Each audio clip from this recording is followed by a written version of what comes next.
और इस विषय पर और जानकारी के लिए हमारे साथ जुड़ रहे हैं एम्बेसडर मार्क सीवर्स, जो ओमान में अमेरिका के पूर्व राजदूत रह चुके हैं। हमारे इस प्रसारण में शामिल होने के लिए आपका बहुत बहुत धन्यवाद। यूएई का ये कदम कितना महत्वपूर्ण है और ये अभी क्यों उठाया गया है? जी, शुभ संध्या और I-24 के साथ फिर से जुड़कर बहुत अच्छा लग रहा है। मैं इस कदम को अमेरिका के साथ मिलकर उठाया गया कदम मानता हूं।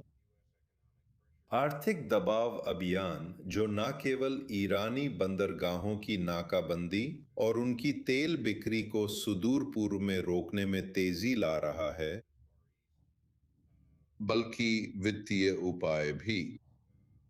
मुद्रा के उस व्यापार को बंद करने के प्रयास, खासकर उस विदेशी मुद्रा के व्यापार को जिस पर वे निर्भर हैं। और इसका बहुत सा हिस्सा, कम से कम कुछ रिपोर्टों के अनुसार, दुबई के माध्यम से किया जा रहा था। तो ये बहुत बहुत महत्वपूर्ण है। और ये अमेरिकी प्रयास को ईरानी शासन पर आर्थिक और अधिक आर्थिक दबाव डालने में मदद करेगा। जहां तक उनकी सैन्य रूप से जवाबी कार्रवाई करने या दायरा बढ़ाने की मंशा का सवाल है, देखते हैं क्या होता है। वे बहुत धमकी देते हैं, वे ऐसी धमकियां देते हैं जिन्हें वे पूरा नहीं कर सकते। लेकिन मुझे लगता है कि अगर उन्होंने उन चीजों में से कुछ किया तो संयुक्त राज्य अमेरिका की ओर से यह काफी विनाशकारी प्रतिक्रिया होगी। तो देखते हैं क्या होता है। खैर, ईरान के साथ तो यही लगता है कि यही वाक्य है, देखते हैं।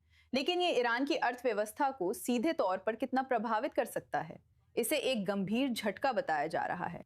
बिल्कुल नहीं, मुझे लगता है कि ये वाकई में एक गंभीर झटका है, खासकर जब इसे उन सभी कदमों के साथ देखा जाए जो अमेरिकी ट्रेजरी लागू कर रही है और अमेरिकी नौसेना की नाकाबंदी के साथ। तो ये इसका एक और हिस्सा है। इसके अलावा युद्ध से पहले ईरान और यूएई के बीच सीधा द्विपक्षीय व्यापार दसियों अरब डॉलर में था। मुझे लगता है कि चीन के बाद यूएई उनका दूसरा सबसे बड़ा व्यापारिक साझेदार था और अब वो सब बंद हो गया है। तो मेरा मानना है कि इसका काफी असर पड़ेगा। और आप कहेंगी कि ये कदम कितना चौंकाने वाला है? और क्या ये सीधे तौर पर ईरान की गणनाओं को बदल सकता है?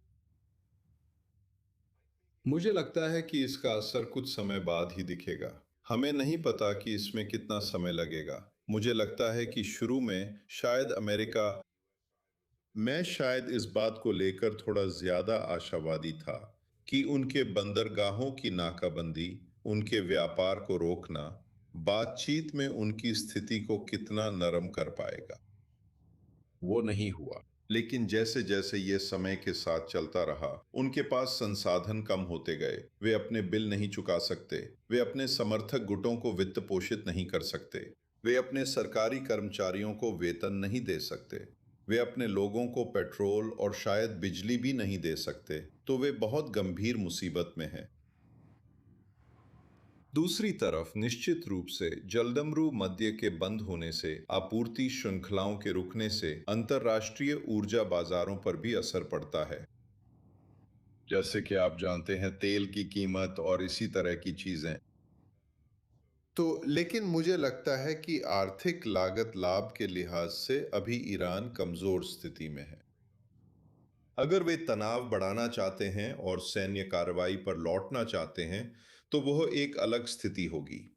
लेकिन मैं कई कारण देख सकता हूं कि वे ऐसा क्यों न करें। क्या आपको लगता है कि हम यहाँ एक तरह का श्रृंखलाबद्ध असर देख सकते हैं, जहाँ दूसरे खाड़ी देश भी इसी तरह से प्रतिक्रिया देंगे?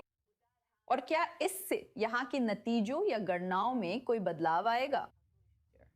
देखिए, बाकी देशों की बात करें तो आप जानते हैं सऊदी एक बड़ा खिलाड़ी है और सऊदी अरब ने युद्ध के दौरान ईरान के साथ अपने संबंधों में काफी सतर्कता बरती है। मुझे लगता है कि यूएई ने ईरानी दबाव का सामना करने में काफी स्पष्टता दिखाई है। सऊदी अरब भी, आप जानते हैं, अपने जहाजों को लाल सागर के रास्ते अरब प्रायद्वीप के दूसरी तरफ से भेजता है, जहां बाब अल मंदब पर हूती हमला करते हैं, इसका शिकार होता है। लेकिन मुझे ऐसा नहीं लगता कि हूती या तो सक्षम हैं या इच्छुक हैं कि वे इसे लंबे समय तक जारी रख सकें। सिर्फ कुछ ही हमले सऊदी जहाज़ों पर हुए हैं और कुछ हमले सऊदी के सहयोगियों पर यमन के अंदर हुए हैं। लेकिन वो सच में ज्यादा नहीं पड़ा है। देखते हैं आगे क्या होता है। तो खाड़ी के हर देश अपना अपना आकलन करता है।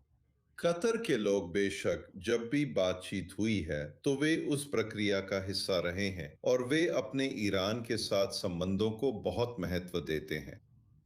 लेकिन उनकी कोशिशें कोई असली, आप जानते हैं, गंभीर समझौता नहीं ला सकीं। एमओयू असल में होर्मुज जलडमरू मध्य को लेकर ही टूट गया और इसलिए अब तक कूटनीति काम नहीं आई है। मैं आपसे भविष्य देखने के लिए नहीं कहूंगी, लेकिन क्या आपको लगता है कि ये कदम इस बात का संकेत है कि संघर्ष का दायरा बढ़ रहा है, या ये जिस दिशा में जा रहा है? संघर्ष कुछ समय से काफी व्यापक हो चुका है। ईरान ने जॉर्डन में लक्ष्यों पर हमला किया है। ये पहले भी कम से कम साइप्रस पर हमला करने की कोशिश कर चुका है, मुझे लगता है, और तुर्की पर भी कम से कम एक बार हमला किया है। डिएगो गार्सिया एक बार। तो ये एक व्यापक संघर्ष है, लेकिन इसका मुख्य केंद्र मेरी राय में संयुक्त राज्य अमेरिका, खाड़ी देशों और इजराइल तथा ईरान के बीच ही बना हुआ है।